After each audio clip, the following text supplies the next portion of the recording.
We're live. So recently, I was invited to the house of Team Geometrics to join their family of streaming. And I was streaming I first started streaming Devil May Cry Special Edition. Devil May Cry 5 Special Edition on the PS5. And then I streamed the God of War 2018 as well. Two of my favorite games. After the release...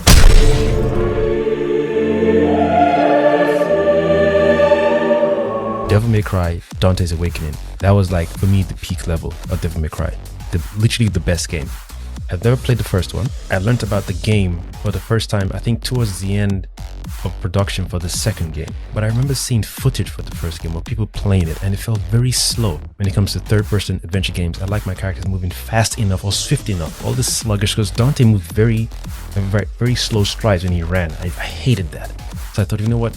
If they're making a second one, surely they're going to fix this sluggishness from the first one and the second one. And although they changed the gameplay style in terms of the visual, the changing the weapons is the same. The changing your different fight modes, like different stances, the Gunslinger, Swordmaster, Royal Guard, and Trickster. I think those modes were the same in the second one, I think. I didn't mind the second one. I enjoyed it. It was a good experience. I felt it was better than the first one in terms of just for someone who's getting into that kind of genre of games or into that franchise itself. But because I don't like slow games, I didn't want to touch the first one at all. Then Dante's Awakening came out. Guys, I can't even remember what time period in between Devil May Cry 2 and Devil May Cry 3 and God of War was going on. But I remember when I first played God of War, in my mind I was already stacking up games that I felt this is how you make. If anyone doesn't make games like Devil May Cry or God of War, you suck. If you didn't make games like those two, you suck, because they felt like winning formulas for me that I felt this is how you should follow. This is the path. You shouldn't copy the exact game, but the strategy of the camera angle, the different weapons, sword play, different bosses, not too hard, not too easy, challenging, different levels. Devil May Cry feels like what I would do if I had a games company and I saw Resident Evil, because both for me just work. I don't know if I don't buy a lot of games because sometimes games feel gimmicky to me. Certain companies don't release quality games that I would like to enjoy. So I'm yet to see a very fun yet scary zombie game where you can pull off some really that's what Devil May Cry feels like to me. Like a zombie monster game, but you can be stylish. So it's almost like Resident Evil meets, I don't know, Evil Dead. For me, it kind of feels like that, but more stylish. Because there's a guy who's spinning his sword like it's nunchucks, and he's got nunchucks, and then he's spinning a shotgun to do different. That's such an epic idea. So for me, Devil May Cry 3 was that was just there. So when I heard they were making 4 was cool. Didn't mind 4, but 4 felt weird to me because they introduced Nero.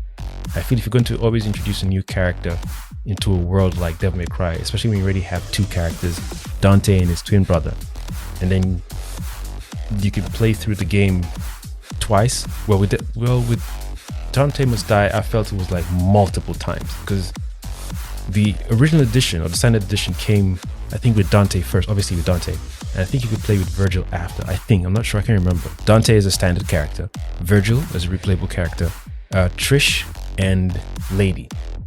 And then not only do you have 4 characters, you could play through the game again to get your super Devil Trigger mode, so you could have your infinite Devil Trigger mode when you're playing the game. And imagine doing that for Dante. So you get to play through the game maybe 3 or 4 times once you beat like the extra hard, not the Omega level hard level. There's easy, normal, hard. I think it's very hard you have to beat. When you beat the very hard mode, then you can unlock the Super Dante Infinite Devil Trigger. So your monster mode is infinite. It doesn't deplete. I can't remember what other games did that, but I've always said that is a winning factor for any company making a game like Devil May Cry. Any game where it includes like a Super Saiyan mode that you get to unlock midway through the game towards the end, and it makes you want to play the game again with that mode and beat those bosses or sub-bosses that pissed you off. I know, and that's how I feel. The guys who have pissed me off during the game, I'm like, okay, pen and paper, I'm marking their name. Okay, cool, I'll see you next time. When I get my Super Saiyan mode, come for that ass. Coming for round 2. Then you want to play it on easy so you can stack up your orbs and your experience points to upgrade your weapons. Then when you're done with that, it's like, okay, cool. Now I got my Super Saiyan mode, and I got my weapons already maxed out. I'm playing on ultra hard just for fun. Remember, when we buy games, for those people who don't take games back or who don't trade in games or sell games or whatnot, I'm the kind of person who keeps games. I've still got where is it at? I've still got Soul Calibur 3. Oh no, Soul Calibur 5 from, is it 5 or 4? On the PS3. I've still got Soul Blade, the original Soul Blade. Oh, I won't say the original because when it came out it was called something else. So I've still got Soul Blade on PS1. I love to keep my games. Any games that have replay value, when I'm done with them and I can play them on New Game Plus mode, infinite fun and experience. I still go back to certain old games when they're done well, despite what year I'm in. Like, we're 2023 now, I'm still playing Metal Gear Solid 5 Phantom Pain on my console because it was done well. In my opinion, it was done well, and I enjoyed the experience and like to revisit the experience over and over again because it's fun, it's challenging. Certain levels I couldn't manage before when I first played them. I'm like, okay, I'm a little older now, a lot more patience. Let's try it again. I might think a little differently this time. I might apply new strategies to my gameplay this time that might make me enjoy those levels that I disliked years before. And especially with the new release of God of War and God of War Ragnarok, those two companies, I love what they've done in terms of Devil May Cry. They came out with a particular style in the first game. They changed it up in the second game. So I wish I'd done my research. I don't know if different companies took over from the first one. So the style in the second game, not many people liked. I didn't mind it. But comparing it to the third game, obviously for me, the third game is far superior over the first and the second one. So whatever reason they had to change the second game from the first one, it didn't work for many people. And going back to the traditional style similar to the first one, but making it fresh and unique and different than the second one and the first one in the third game, perfect.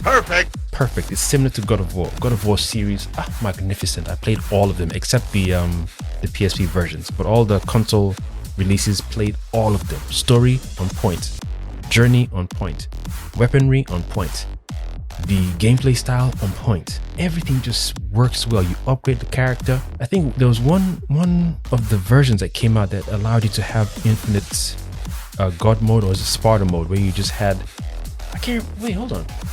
Or is it, I think one of them unlocked cheats. You could just have infinite God power modes, like when you had the thunder and lightning and different God abilities you were taking from the gods each time you kill them, or whatever weapons you use after, whatever specials you obtained, you could just do them infinitely.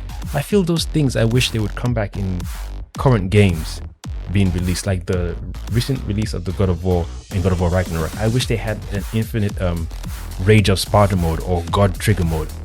You want your buyers to keep playing your game, right? Especially for people like me who like to keep the games and play them over and over again. I've still got the 2018 version. Still got the 2018 version. Best believe, because it's an awesome game. It's an awesome game. So just little nuggets and Easter eggs saying like a little thank you. You guys stuck around for the whole package, and then we gave you the New Game Plus mode, which I feel should be standard. I don't know why it's not standard in these kind of games. Like I think Ghost of Tsushima didn't have it upon release, right? They released it after.